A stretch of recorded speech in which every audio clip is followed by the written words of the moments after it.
अस्सलाम वालेकुम जो ভিউয়ার আজ আমরা টেন্স এটে গেলান সম্পর্কে আলোচনা করব।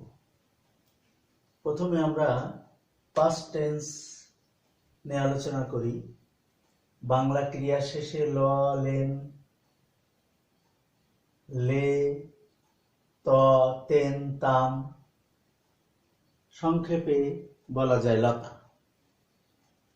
এরপর ফিউচার টেন্স বাংলা ক্রিয়া শেষে ব, বে, বেন, বান সংক্ষেপে বলা যায় বু।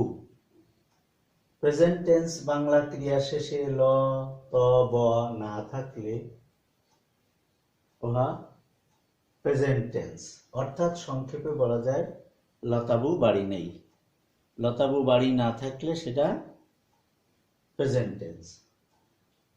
যেমন আমরা বলতে পারি যে সে বইটি পড়িত, সে মাঠে খেলিত, সে পুকুরে মাছ ধরিল। এই বাক্যগুলোতে ল, ত শেষে আছে, ত এবং শেষে আছে ল। এই কারণে এটা পাস্ট টেন্স।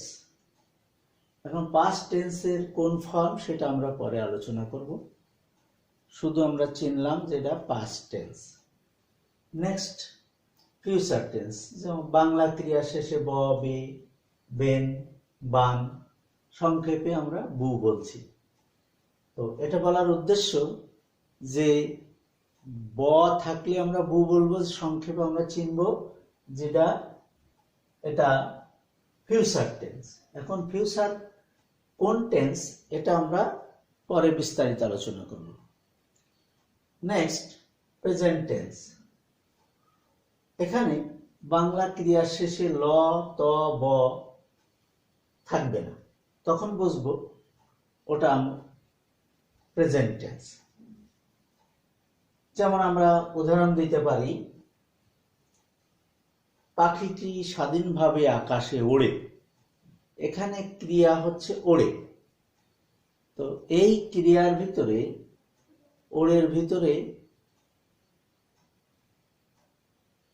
আও নেই, সরি ল, ত, ব নেই, ল, ত, ব নেই, এই জন্য এটা প্রেজেন্ট। এই জন্য আমরা সংক্ষেপে বলছি লতাবু বাড়ি নেই। এরপর কন্টিনিউয়াস টেন্স, বাংলা ক্রিয়ার মাঝে তে থাকলে উহা কন্টিনিউয়াস টেন্স হবে। কোন কন্টিনিউয়াস সেটা বোঝা যাবে উদাহরণের মাধ্যমে। যেমন সে বইটি পড়িতেছিল, এখানে মাঝখানে তে আছে আর শেষে ল আছে, এই জন্য এটা পাস্ট কন্টিনিউয়াস টেন্স। এরপর যদি আমরা বলি সে বইটি পড়িতে থাকিবে, এখানে শেষে বু আছে, মাঝখানে তে আছে, এই জন্য এটা ফিউচার টেন্স। এরপরে যদি শেষে ল, ত, ব না থাকে কিন্তু মাঝখানে তে থাকবে, তখন আমরা সেটাকে প্রেজেন্ট কন্টিনিউয়াস টেন্স বলবো। যেমন মেয়েটি মাঠে খেলিতেছে, এখানে মাঝখানে তে আছে কিন্তু শেষে লতাবু নেই, এই জন্য এটা present continuous tense. Perfect continuous tense, Bangla ক্রিয়ার মাঝে, বাংলা ক্রিয়ার মাঝে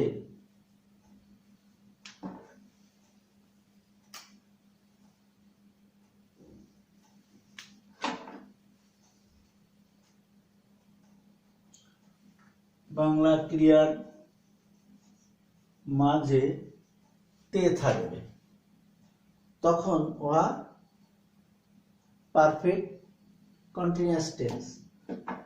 তবে এর সাথে ধরিয়া যাবৎ ব্যাপিয়া হইতে থেকে থাকবে।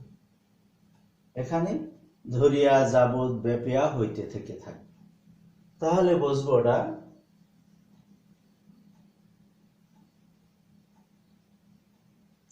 Perfect continuous tense. এখন কোন পারফেক্ট কন্টিনিউয়াস টেন্স তা আমরা উদাহরণের মাধ্যমে বুঝব। যেমন, সে 5 বছর ধরিয়া এই কলেজে পড়িতে থাকিবে। এখানে মাঝখানে তে আছে, ধরিয়া আছে, শেষে বু আছে, সেজন্য এটা ফিউচার পারফেক্ট কন্টিনিউয়াস টেন্স। সকাল হইতে বৃষ্টি হইতেছে, এই বাক্যে হইতেছে আছে, আবার হইতে আছে, তাহলে এটা প্রেজেন্ট পারফেক্ট কন্টিনিউয়াস টেন্স। ছেলেটি 2 ঘন্টা ধরে নদীতে সাঁতার কাটিতেছিল। এখানে শেষে আছে ল, মাঝখানে আছে তে, আর ধরিয়া আছে, এই জন্য এটা পারফেক্ট কন্টিনিউয়াস টেন্স। এইভাবে আমরা কোনটা কোন টেন্স সেটা মাঝখানের রূপ দেখে আমরা বলবো। এবার আমরা পারফেক্ট টেন্স কথা উল্লেখ করতে পারি। বাংলা ক্রিয়ার মাঝে অন্তঃস্থ আকার আ থাকলেও পারফেক্ট টেন্স।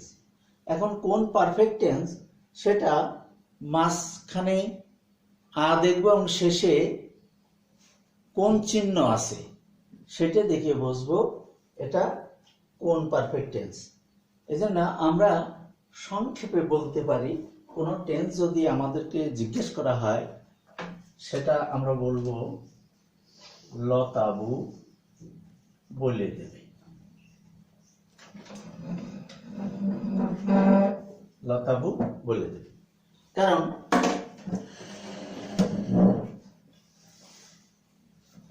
সে এইমাত্র এখানে আসিয়া আছে। এই ক্রিয়ায় মাঝখানে অন্তঃস্থ আকার আ আছে এবং শেষে সে আছে, শেষে ল ত ব নেই, এই জন্য এটা প্রেজেন্ট পারফেক্ট টেন্স।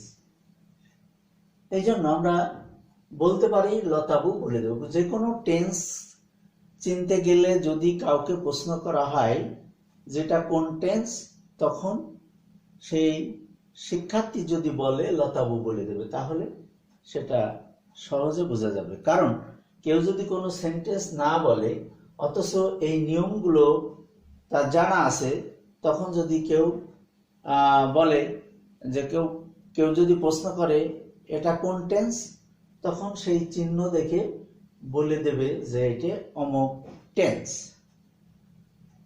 এইভাবে যদি আমরা ইনডিফিনিট টেন্স নিয়ে আলোচনা করি তাহলে দেখব বাংলা ক্রিয়ার মাঝে আ অথবা তে থাকবে না। যদি আ অথবা তে না থাকে তাহলে ওটা ইনডিফিনিট। কোন ইনডিফিনিট টেন্স? এখানে জবাব হবে লতাবু বলে দেবে। যেমন আমরা বলতে পারি সে ছবিটি আঁকিবে। এই আঁকিবে এই ক্রিয়ায় সে ছবিটি আঁকিবে। এখানে অন্তঃস্থ আকার আও নেই, মাঝখানে তেও নেই, তাহলে এটা আমরা বুঝবো এটা ইনডিফিনিট টেন্স। কোন ইনডিফিনিট? বু রয়েছে যেহেতু শেষে, এটা ফিউচার ইনডিফিনিট। পাখিটি স্বাধীনভাবে আকাশে ওড়ে, এই ক্রিয়ায় আমরা দেখছি যে শেষে লতাবু নেই, তাহলে এটা প্রেজেন্ট ইনডিফিনিট টেন্স। আবার এই বাক্যে মাঝখানে আও নেই, তেও নেই, এজন্য আমরা সংক্ষেপে বলতে পারি এটা প্রেজেন্ট ইনডিফিনিট টেন্স। আর একটা উদাহরণ আমরা দিতে পারি যে সে মাঠে ফুটবল খেলিত। এই খেলিত এই ক্রিয়ার মাঝখানে আও নেই, তেও নেই, কিন্তু শেষে ত আছে, এই জন্য এটা পাস্ট ইনডিফিনিট টেন্স। এইভাবে আমরা যদি টেন্সটা চিনতে পারি তাহলে আমরা সহজে বলতে পারবো এটা এই টেন্স। এমনি করে আমরা টেন্স সম্পর্কে আরো বিস্তারিত আলোচনা করব উদাহরণের মাধ্যমে। আসুন আমরা এখন কিছু উদাহরণ লিখি।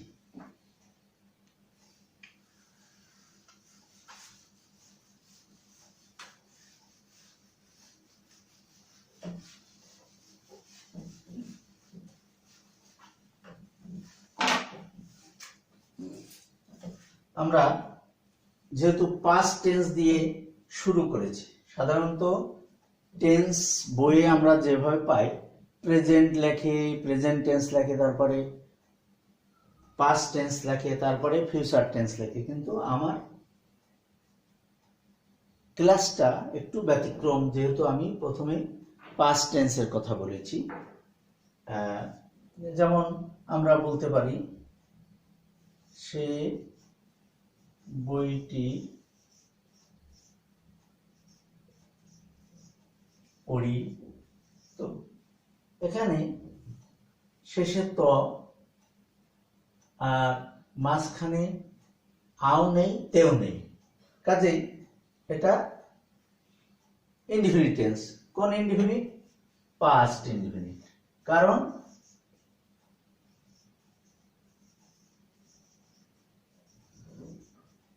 এখানে মাঝখানে আও নেই, তেও নেই, এজন্য এটা ইনডিফিনিট ছাড়া আর কিছু নাই, আর শেষে ত আছে বলে পাস্ট ইনডিফিনিট। মেয়েটি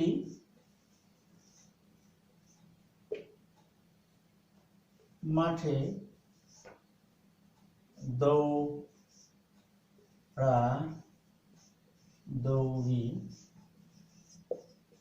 করিতেছিল।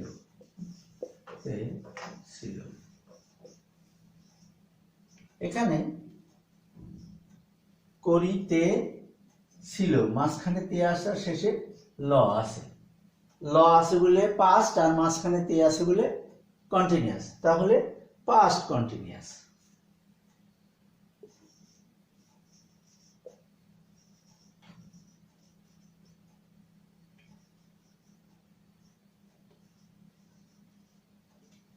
Past continuous. এমনি ভাবে পাস্ট পারফেক্ট টেন্সে আমরা জানি পাস্ট পারফেক্ট টেন্সে দুটি কাজ থাকবে। তো আ যেখানে থাকবে সেটা হচ্ছে পাস্ট পারফেক্ট, আর অন্যটা পাস্ট ইনডিফিনিট। যেমন সে বাড়ি আসার পর আমি ঘুমাইয়াছিলাম।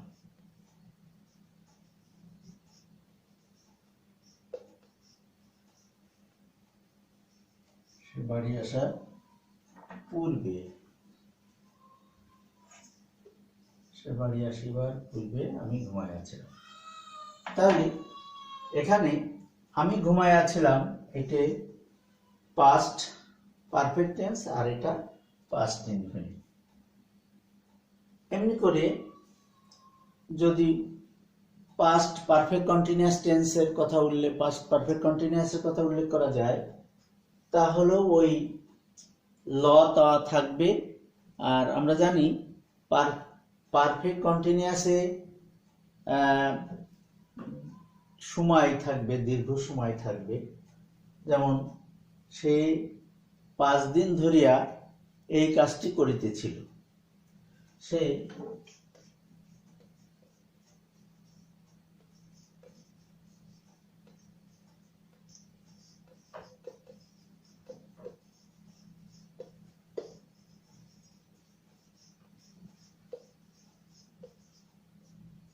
করিতেছিল। এখানে ধরিয়া আছে, শেষে ল আছে, মাঝখানে দিয়ে আছে, এজন্য এটা পাস্ট পারফেক্ট কন্টিনিউয়াস টেন্স। এমনি করে আমরা পাস্ট টেন্সের 4টে ফর্ম দেখালাম। এখন আমরা যদি এটাকে ফিউচারে নিই তাহলে কি হবে? সে বইটি পড়িবে, সে বইটি পড়িবে। আমরা লিখব তখন সে বইটি পড়িবে, সে বইটি পড়িবে। এটা পাস্টের জায়গায় ফিউচার ইনডিফিনিট হবে। সে বইটি পড়িবে।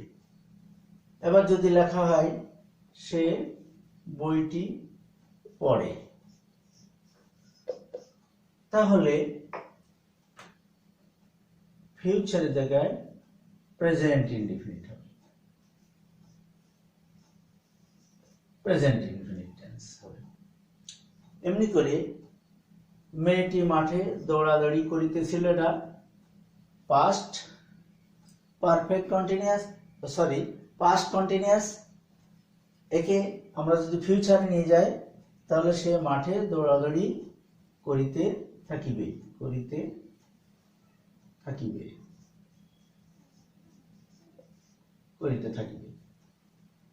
আবার যদি আমরা এটাকে প্রেজেন্ট কন্টিনিউয়াসে নিতে যাই তাহলে সে মাঠে দৌড়াদৌড়ি করিতেছে। এমনি করে আমরা কন্টিনিউয়াস টেন্সের আলোচনা শেষ করতে পারি। এরপরে আসবে পাস্ট পারফেক্ট কন্টিনিউয়াস টেন্স। আমরা জানি যে এখানে সে 5 দিন ধরিয়া এই কাজটি করিতেছিল, এটা যেহেতু পাস্ট পারফেক্ট কন্টিনিউয়াস টেন্স, এখন এটাকে আমরা যদি করিতে থাকিবে, অর্থাৎ এই বাক্যটাকে যদি আমরা বলি সে 5 দিন ধরিয়া এই কাজটি করিতে থাকিবে, তাহলে এটা হবে ফিউচার পারফেক্ট কন্টিনিউয়াস টেন্স। এরপর যদি আমরা বলি সে 5 দিন ধরিয়া এই কাজটি করিতেছে, তাহলে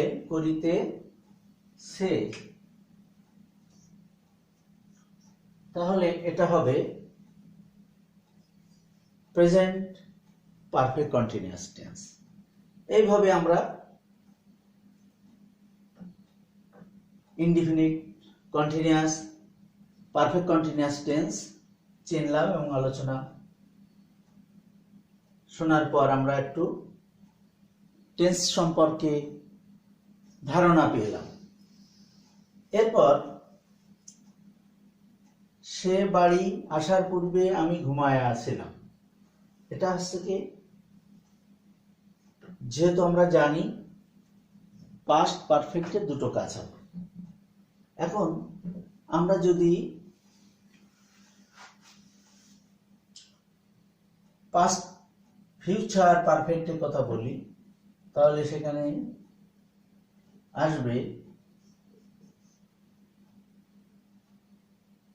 সে এতক্ষণ ঢাকা পৌঁছে থাকবে বা পৌঁছিয়া থাকিবে।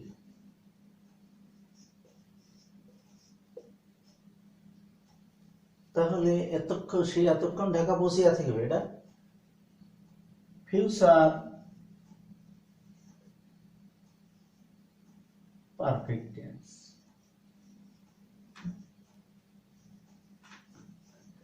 Future perfect tense. এরপর সে এইমাত্র এখানে আসিয়াছে, সে এইমাত্র এখানে আসি আছে। এই বাক্যে মাঝখানে আছে আর শেষে আছে সে, অর্থাৎ এই বাক্যে লতাবু নেই, এই জন্য এটা প্রেজেন্ট পারফেক্ট টেন্স। কারণ প্রেজেন্ট পারফেক্ট টেন্সে আমরা বলেছি অন্তঃস্থকার আ থাকবে। এভাবে আমরা বাংলার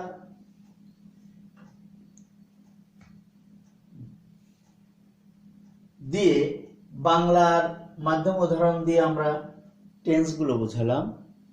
এরপর ক্লাসে আমরা ইংরেজি দিয়ে টেন্সগুলা আলোচনা করব, কারণ বাংলা না জানলে ইংরেজি করা যায় না। এই জন্য আমরা আগামী ক্লাসে এই টেন্সের ইংরেজিতে আলোচনা করব, অর্থাৎ এই সমস্ত বাক্যগুলো কিভাবে ইংরেজিতে অনুবাদ করতে হয়, ট্রান্সলেশন করতে হয়, সেগুলো আমরা দেখাবো এবং বোর্ডে লিখে শেখাবো।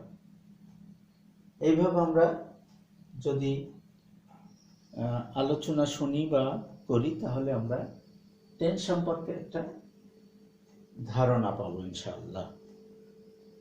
আজকের মতো আমরা এখানে ক্লাস শেষ করতে পারি। আল্লাহ হাফিজ।